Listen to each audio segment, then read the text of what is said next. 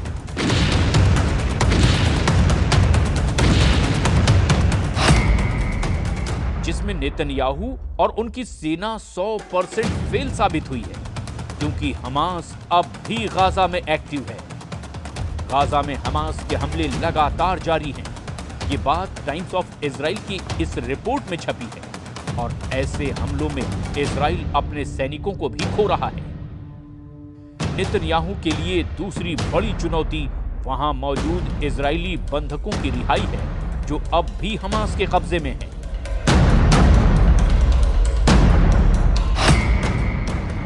इसमें भी नेतन्याहू और उनकी बहुत ही आधुनिक सेना 100% फेल साबित हुई है। इजरायली बंधक अब भी हमास के कब्जे में हैं। इजरायली अखबार हॉरेट्स में छपी खबर बताती है कि नेतन्याहू पर दबाव बढ़ाने की कोशिश हो रही है।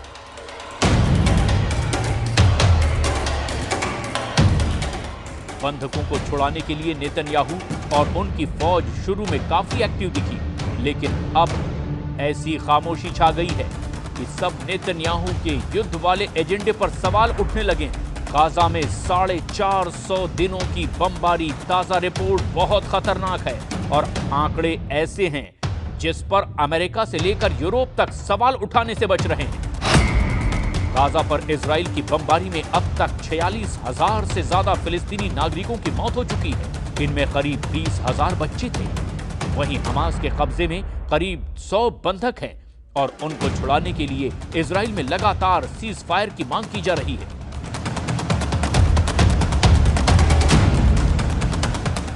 तेल अवीव में अब नेतन्याहू के खिलाफ लगातार प्रदर्शन हो रहे हैं।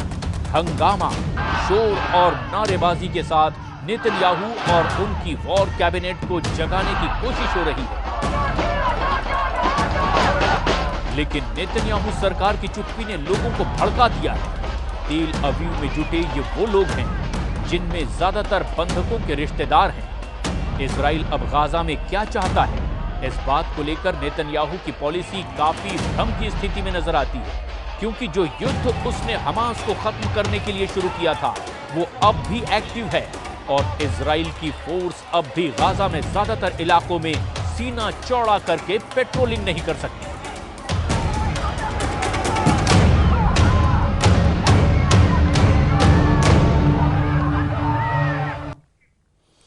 और सीरिया को खोने के बाद ईरान बहुत ज्यादा परेशान है। सीरिया फ्रंट पर पुतिन से भी ईरान को मायूसी मिली है। ऐसे में अब खामनेई ने इजराइल को हराने के लिए नया प्लान बनाया है। जब से खामनेई का सीक्रेट मैसेज चीन में शी जिनपिंग के पास पहुंचा है, युद्ध को लेकर तेहरान में एक नई उम्मीद बंधी है।